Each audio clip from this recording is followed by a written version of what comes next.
Hey everyone, thanks for joining. Today we're going to review the Glenfiddich 21 Gran Reserva.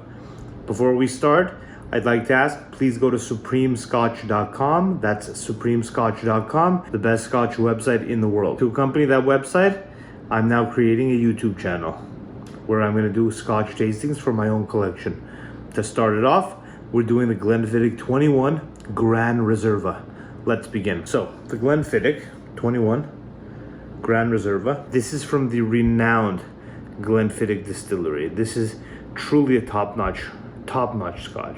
Glenfiddich is a very well-regarded distillery. Now, intermediate Scotch enthusiasts, people that go past the beginning stage and kind of enter the intermediate stage, they often tend to kind of move away from Glenfiddich, which is appropriate, as Glenfiddich's flavors are not on the extremes. They're very chill and relaxed and kind of in the more neutral territory.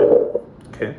So when you're an advanced Scotch drinker, you come back to Glenfiddich a little bit. You come back to it. The distillery needs no introduction, so I'm not going to give it a big intro here. Everyone knows Glenfiddich. Glenfiddich 12, Glenfiddich 15 Solera, Glenfiddich 18. Now, I wish the 21, 23 and 26 year olds were part of their core range, but instead the Glenfiddich marketing team has now put it as part of their grand range, Gran Reserva, Grand Cru, Grand Couronne, which I have and I'll review in the future as well, the Grand Couronne. But so the 21 is the entry level in that grand range, but it's a very, very refined, a very nice whiskey. It's an excellent whiskey, in my opinion. It's not out there, but it's a great example of a whiskey can be done. So that's the intro on Glenfiddich, and we're moving on to price now. Now the price on this, I paid around $200 for it recently, within the last few months. The price ranges from about $125 to about $500 to $600, depending on where you are. Now, supremescotch.com gives huge price ranges for all our reviews. You'll notice that.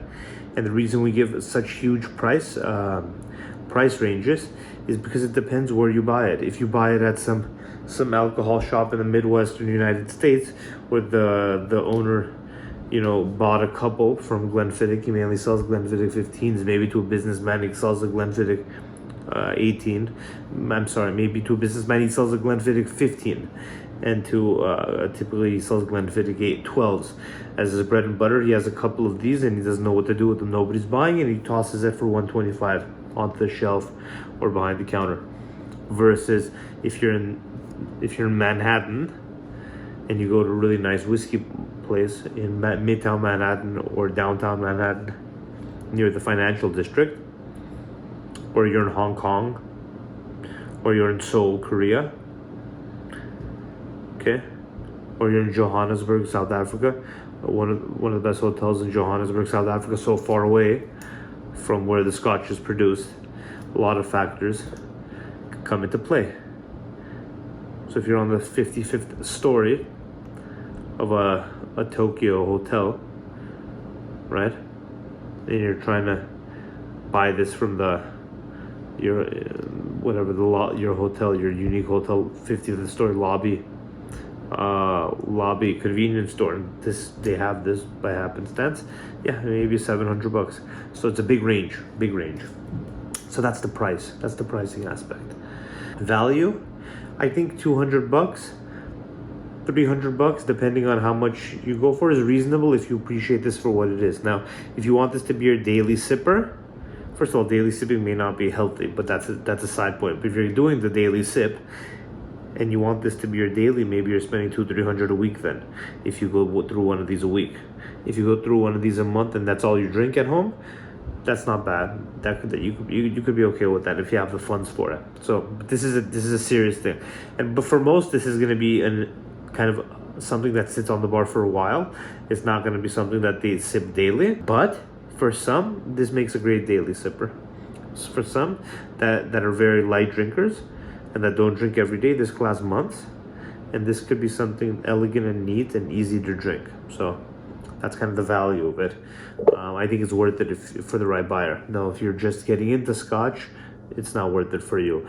If you already tried this many times, there's other things you could do for 200 bucks, way more things you could do for 200 bucks that will expand, unless you're a true deep pro, that will expand your palate, expand your understanding, expand your horizons when it comes to Scotch. There's a lot you could do. That's the value aspect.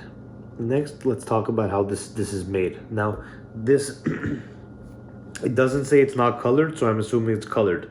It doesn't say it's not chill filtered, so I'm assuming it's chill filtered, which makes sense given what Glenfiddich is. So the way this is made is they age this for 21 years, then they take it out and they put it in rum casks for about 4 months, per my reading online, my research.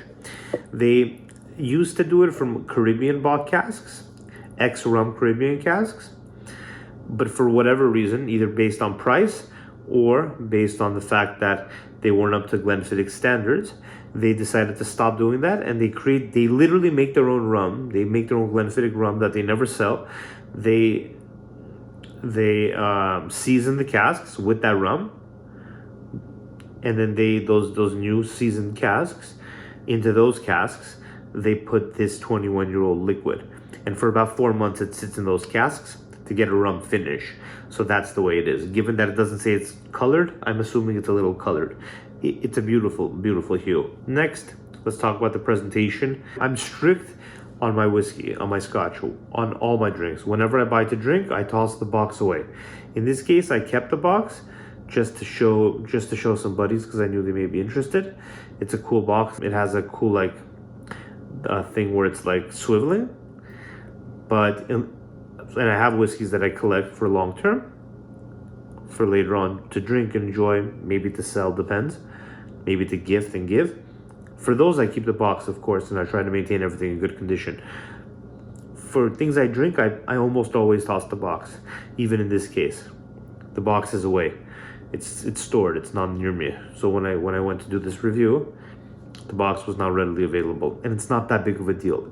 I don't think the box matters that much. People obsess too much over the box. I think that doesn't make sense. I enjoy taking the box, getting rid of it, and just having the bottle. So the presentation of the box was excellent. It was a beautiful orange box, and with the little tab, you pull the tab, and something rotates inside, and this rotates out and basically opens up. You can see it online. Very, very beautiful, but not that big of a deal. The main beauty is in this bottle. This bottle's gorgeous. So it's like the typical triangular Glenfiddich design, but it is much more glass, much thicker, similar to how with Johnny Walker, you have the red label, then the black label, then you have the green label, then you have let's go all the way to the blue label. Very similar design, but each time the glass gets thicker and thicker and thicker. The blue label has like super thick glass, right? This is not to the level of the blue label, but not that that matters, not that that's a defining or distinctive fact. And it's just a gorgeous bottle. It just is a gorgeous bottle. Very subdued, very elegant bottle. And then the cork is wood with a golden inlay. So let's take this cork out. It's wood with a golden inlay like this, with the typical Glenfiddich design inlay. So that's the bottle and that's the cork. Gorgeous, gorgeous items. Glenfiddich knows how to do beautiful bottles. Let's take our glass. 100% crystal glass. So let's sit this down. As you can see, I've already drank quite a bit of it. I've enjoyed it so much that I could not resist. I loved it. It's an excellent drinkable whiskey. So this is a 750 milliliter bottle purchased in the US, 40% alcohol by volume. That's 40% ABV. That's one slight criticism. Potentially you could have a higher ABV, potentially. For the actual appearance of the liquid, it's a gorgeous dark whiskey, likely chill filtered, given that it does not say it's not chill filtered, and likely colored, given that it does not say it's not colored, but we won't hold that against it, because it is gorgeous and it is aged 21 years. There's a slight chance that it's not colored. There is a slight chance, but it probably is. And then let's see what it says on here.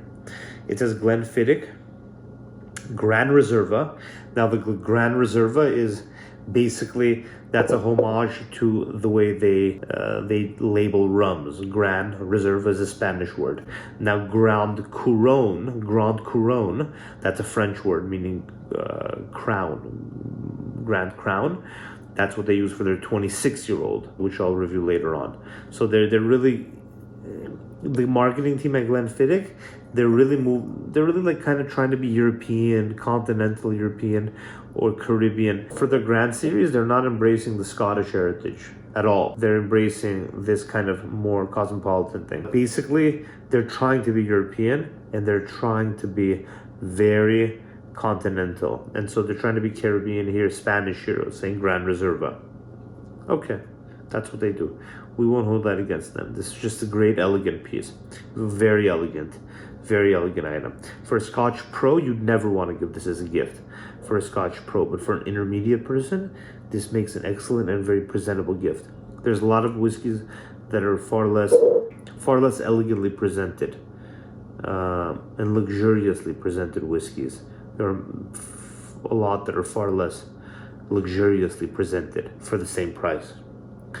So Scotch Pro wouldn't care about the presentation, but if you're going for a gift, if you're going for something that looks good on a bar, this is something interesting to think about. So let's pour. Okay. No need to wait for it to air out because I've already drank it for a while. There's plenty of air and it's done its thing. Let's see how it is in the glass. In the glass, medium oiliness or low to medium oiliness. Even the rum doesn't make it too much more oily. Now let's smell it. Wow. Crazy. Even though it's been aged 21 years, even though it's been aged in rum casks, that pear, that crisp apple, that Glenfiddich character still comes through on the nose so seriously, so intensely, as if it wasn't aged even one day. That's not something to hold, that's not a negative. That's not something we're going to hold against this fine aged whiskey. That is actually something quite amazing, and it shows you what kind of distillery Glenfiddich is.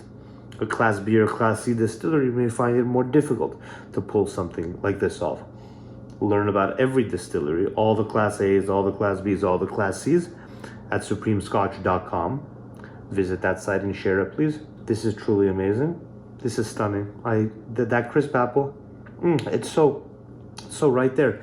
You have to really go beyond it. You have to purposefully, knowledgeably, intently, almost vigorously go beyond it to explore the further depths. Now, when you do that, when you concentrate a little bit more, you get a hint of, just in the back, banana. I'm associating these things with things I've tasted before. On a bottle, they give very general tasting notes, which is correct and appropriate.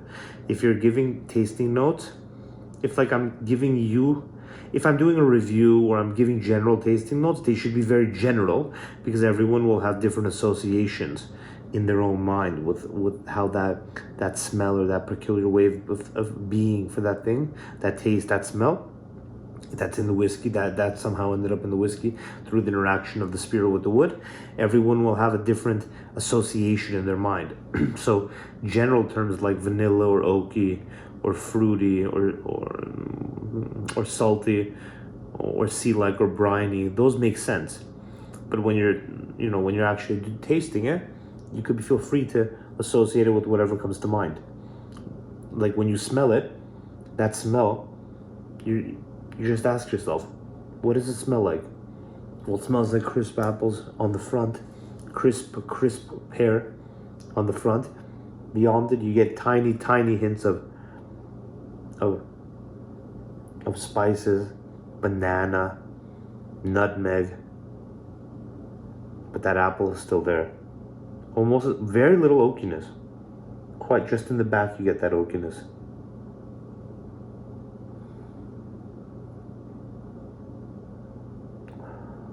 The tiniest hint of peat. What a gorgeous whiskey. Now let's take a sip and see what carries through from the nose onto the palate.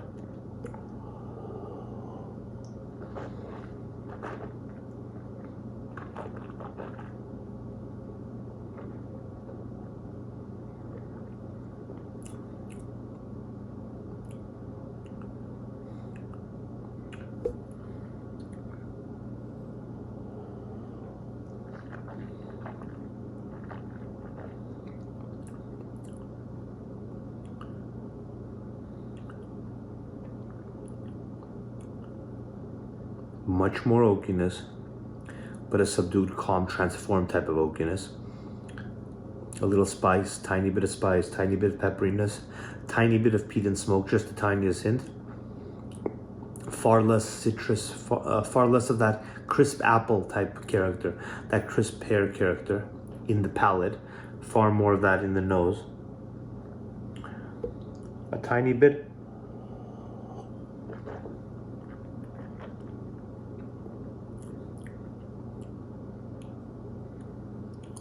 of honey.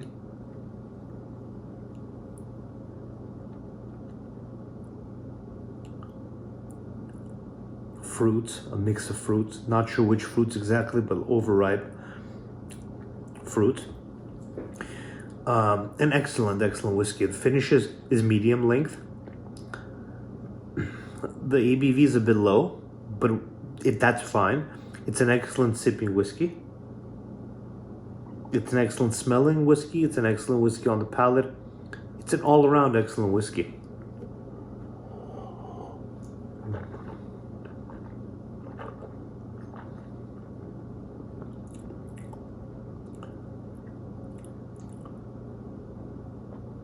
Very good whiskey. Truly an excellent whiskey. This is not for a pro. This is not for an advanced drinker who's drank everything, including this. This is for an intermediate, or for somebody who wants something on their bar that looks nice, or who wants something to give a gift to an intermediate or a novice,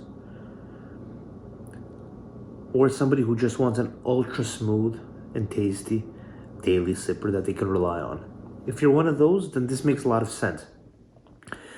But if you try one of these, maybe go to a bar and try it at some point, and the flavors are not complex and not new to you, maybe move on to something else within this price range. If you haven't tried a ton of things, there are so many things you could try besides the Glenfiddich.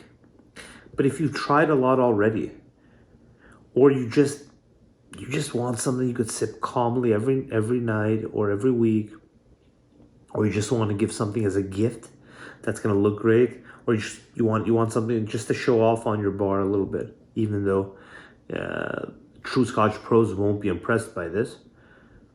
Everyone else will. If you want those things, then this is an interesting purchase for you. This is an interesting purchase, especially if you can get it at a good price. Now, if you're getting it in Manhattan for $500 on Saturday, 2 days before Christmas, $500, maybe it's not worth it. Likely it's not worth it unless you have a really compelling reason for getting it. And if you do, then yeah, that makes sense. But for everyone else, for $200, that's not a bad buy. And again, I got it for under $2. The pre-tax price here was under $2. It started with the $1.99. That's not bad. It's not something you could do every single day. This can't be your main thing unless you have the money for it. But it's an excellent offering from Glenfiddich. Yeah, there's a little bit too much marketing for my taste on this. I wish this was part of their core range. I definitely wish this was part of their core range. I don't even know what I think about the the rum. Why don't you just age it another year in that same thing? Do we really need a rum finish? I don't know. But it does add something to it. It's a clean rum. Clearly, Glenfiddich has their own thing that they wanted to do with the rum. And so the rum is very additive. It's not overpowering in any way. Not in any way overpowering. I mean, you almost don't even smell the rum. You just... Glenfiddich maybe didn't want that rum to overpower the Glenfiddich nature of the original spirit. You just have such still a flavor of apple and pear, but you do get a little bit of that. Now it's turning into honey. Now that I drank some, when you drink, it affects the nose. It impacts the nose when you take a sip. And now I smell a little bit more honey.